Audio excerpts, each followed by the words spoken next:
1388 기자단의 한지원입니다.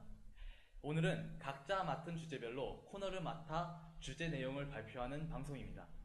첫 번째 순서로 천정은 기자의 역사 비평 코너, 최후의 경전을 보시겠습니다. 안녕하십니까. 최후의 경전의 천정은 기자입니다.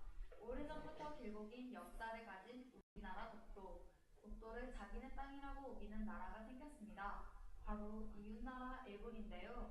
현재 일본은 17세기 중엽에 독도의 영유권을 확립했으며 한국에서 독도를 불법 점거하고 있다고 주장하고 있습니다. 하여 독도의 영유권 문제는 국제사법재판소에서 해결해야 한다고 요구하고 있는데요. 독도에 대한 일본의 주장은 무엇일까요? 그 주장에 대한 우리 정부의 반박은 무엇일까요? 첫 번째, 일본의 주장입니다. 일본은 옛날부터 독도의 존재를 인식하고 있었다. 그에 대한 우리나라의 주장은 일본 외무성의 자료, 조선 국교재 시말레 탐서와 일본 해군성이 발행한 조선 동해안도를 보면 일본은 독도가 한국 땅임을 자인한 바가 있습니다. 그러므로 일본은 옛날부터 독도를 한국의 영토로 인식하고 있었다는 증거가 됩니다. 두 번째, 한국이 옛날부터 독도를 인식하고 있었다는 근거는 없다. 그에 대한 우리나라의 주장은 한국이 옛날부터 독도를 인식하고 있었다는 근거는 고 문헌과 고 지도로 증명할 수 있습니다. 한국의 세종실록, 지리지, 동국문헌비고 등 수많은 관찰문서에 독도의 옛 지명인 우산도가 명확히 표기되어 있습니다. 세 번째, 일본은 17세기 중엽에 독도의 영유권을 확립했다입니다. 그에 대한 우리나라의 주장은 일본의 정부 문헌, 은주시 청합기와 다른 문헌들에서도 울릉도와 독도를 한국 땅으로 인식하고 있다는 것입니다. 네 번째, 일본은 17세기 말 울릉도 도해를 금지했지만 독도 도해는 금지하지 않았다입니다. 그에 대해 독도는 울릉도의 부속 도서로 별도의 도해 금지는 불필요합니다. 하여 17세기 말 울릉도 도해 금지에 의해 독도 도해도 함께 금지되었다고 보는 것이 타당합니다. 다섯 번째, 안용복의 진술 내용은 신빙성이 없습니다. 안용복의 도일 활동에 관해서는 조선의 비변사에서도 철저한 조사가 이루어졌으므로 조선의 관찰서 기록이 진실이 아니라고 하는 일본 측의 주장은 받아들이기 어렵습니다. 또한 조선의 기록에 있는 것이 일본의 기록에 없다는 이유만으로 조선의 기록은 신빙성이 없다고 하는 것은 부당하다는 것이 우리나라의 주장입니다. 여섯 번째, 1905년 시마네현의 독도 편입은 영유 의사의 재확인이었다입니다. 이에 대해 일본은 러일 전쟁 중 불법적으로 영토를 편입하였기 때문에 이는 성립하지 못합니다. 일곱 번째, 샌프란시스코 강화조약 기초과정에서 미국은 독도가 일본의 관할 아래 있다는 의견이었습니다. 이에 대하여 샌프란시스코 강화조약은 카이로와 포츠담 선언의 연장선이었습니다. 그리고 1949년 11월 이전까지 작성된 샌프란시스코 강화조약의 기초문서를 보면 미국은 독도를 한국의 영토로 인식하고 있었습니다. 여덟 번째, 주일 미군의 독도 폭격훈련구역 지정은 일본의 독도 영유권을 인정한 증거입니다. 라는 일본의 주장에 대해 우리나라는 당시 독도는 한국 어민의 주요 어로 활동 구역이었습니다. 그러나 일본 정부는 독도를 미군의 폭격훈련구역으로 지정하여 폭격훈련을 하도록 유도하였습니다.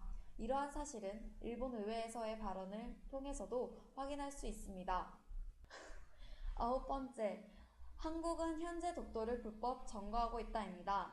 한국은 1905년 시마네현이 독도를 편입하기 이전부터 독도에 대한 영유권을 확립하였고 1945년 광복으로 일본이 독도에서 물러나게 되었습니다. 현재 독도의 행정구역은 경상북도 울릉군, 울릉읍 독도리 1에서 96번지로 되어 있으며 한국의 경찰, 주민, 공무원 등이 40여 명 상주하고 있습니다. 열 번째, 독도의 영유권 문제는 국제사법재판소에서 해결해야 한다. 라는 일본의 주장에 대해 우리나라는 독도는 일본의 영토 침탈 전쟁인 러일 전쟁 중에 침탈당했다가 되찾은 명백한 한국 영토로서 국제사법재판소에 회부할 필요가 없다는 입장입니다. 그렇다면 명백하게 우리 땅인 독도를 일본은 왜 자신들의 영토라고 주장하는 것일까요? 그 이유 중에 하나로는 바로 독도가 여러 분야에서 커다란 가치를 지니고 있기 때문입니다. 경제적인 가치로서의 독도는 한류와 난류가 교차하는 곳에 위치해 있어 회유성 어족이 풍부합니다.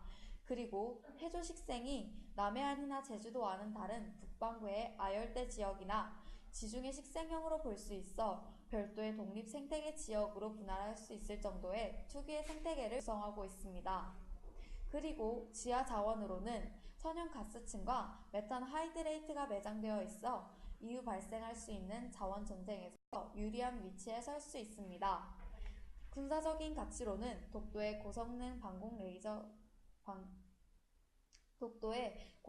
방공 레이더 기지를 구축하여 전략적으로 관리하고 있어 이곳 관측소에서 러시아의 태평양 함대와 일본 및 북한 해공군의 이동 상황을 손쉽게 파악하여 동북아 및 국가 안보에 필요한 군사 정보를 제공하는 등 독도는 여러 방면에서 다양한 가치를 지니고 있습니다. 또 다른 이유로는 독도 주변의 해양 때문입니다. 현재 일본의 강력한 요구로 세계 곳곳에서 생산되는 세계 지도들과 유명 포털 사이트 등에서 동해를 일본해로 표기하고 있습니다. 앞에서 말씀드렸듯이 독도에 매장되어 있는 천연가스와 메탄 하이드레이트 때문인데요. 독도 소유와 일본의 표시는 곧 독도의 해양 자원과 그 주변 바다의 자원을 개발할 수 있다는 의미입니다. 흑심을 품고 억지 주장을 세워가며 독도를 빼앗으려고 하는 일본. 그들을 막기 위해서 우리는 어떻게 대처해야 할까요? 대한민국 정부는 우리 고유 영토인 독도에 대해 분쟁은 존재하지 않으며 어느 국가와의 외교 교섭이나 사법적 해결의 대상이 되어서는 안 된다는 확고한 입장을 가지고 있습니다. 향후 정부는 독도에 대한 대한민국의 영유권을 부정하는 모든 주장에 대해 단호하고 엄중히 대응하면서도 국제사회에서 납득할 수 있는 냉철하고 효과적인 방안에 의존하는 차분하고 단호한 외교를 전개해 나가야 합니다. 그리고 국민들은 무조건적으로 독도를 대한민국의 땅이라고 주장하는 것이 아니라 독도가 역사적으로 왜 우리 땅인지 명백하게 알고 이를 알리려고 노력해야 합니다.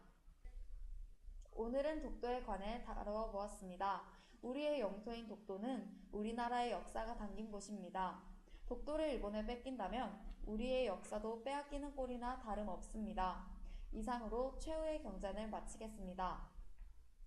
다음 코너는 한지원 기자의 야구를 소개하는 코너 말로 홈런입니다. 안녕하세요. 1388 기자단의 한지원입니다. 두 번째 코너는 한지원의 말로 홈런인데요. 이름에서 알 수 있듯이 이 코너는 야구를 주제로 한 코너입니다. 야구가 대한민국 넘버원 스포츠로 자리 잡아가고 있는 만큼 많은 사람들이 야구하는 것에도 관심을 가지고 있는데요. 오늘은 야구에서 가장 기본적인 스로잉, 즉 던지는 방법에 대해서 알려드리려고 합니다. 기본이 탄탄해야 실력이 올바르게 향상됩니다. 영상을 보며 함께 따라하는 것도 좋은 방법입니다. 우선 공을 잡는 방법에 대해 알려드리겠습니다. 가장 기본적인 그립인 직구, 포심 패스트볼 그립입니다. 이 그립으로 투수는 가장 빠른 패스트볼을 던지고 내야수는 정확한 송구, 외야수는 강한 송구를 던집니다. 검지와 중지 사이는 1에서 2cm 정도의 간격을 두고 엄지는 공의 아랫부분에 오도록 잡습니다. 나머지 손가락은 공을 던지는데 방해가 없도록 살짝 붙입니다. 손목은 부드러운 상태로 유지해줍니다. 전체적으로 공을 꽉 잡지 말고 부드럽게 쥐는 것이 좋습니다. 이 그립을 숙지하는 것이 좋습니다. 정확하고 부상 없는 스로잉을 위해서라면 필수입니다. 두 번째로 본격적인 스로잉입니다. 양 어깨를 유지하고 수평으로 유지하고 팔꿈치는 귀를 기준으로 해서 앞으로 펴지도록 합니다.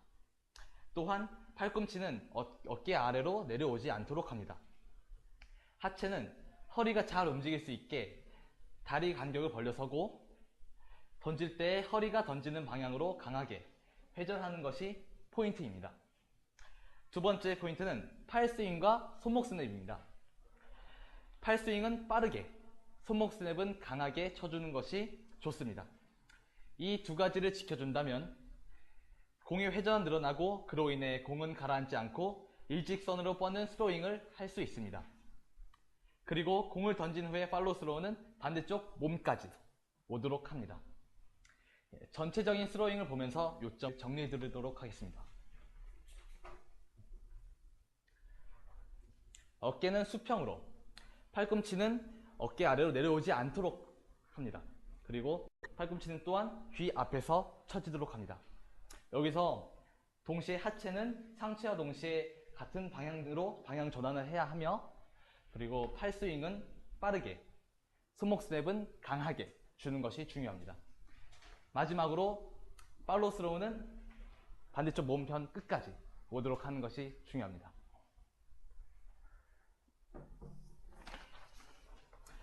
여러 가지 스로잉 방법이 있지만 입문자에게도 전문가에게도 가장 무난하고 신체에 무리가 안 간 동작으로 3쿼터 스로잉을 배워봤습니다. 그 외 오버, 사이드, 언더 등의 스로잉은 차차 실력을 향상시키면서 배우는 것이 신체적으로 보나 기초적으로 보나 좋을 것이라고 생각합니다. 그리고 무엇보다 운동을 하기 전엔 준비 운동이 필수입니다. 야구는 특히 준비 운동이 필요한 운동이니 꼭 워밍업을 하신 후에 운동을 하는 것이 좋겠습니다. 오늘 한지원의 말로 홈런에서는 기본적인 던지기 방법에 대해서 배워봤습니다. 여러분들에게 도움이 되었을 거라고 믿고 오늘 코너를 마치도록 하겠습니다. 추운 겨울 부상 조심하시고 즐거운 야구 하시기 바랍니다. 다음 코너는 심효진 기자가 알려드리는 연예계 이슈, 금주의 핫 이슈입니다. 1388 기자단 한지원이었습니다. 감사합니다.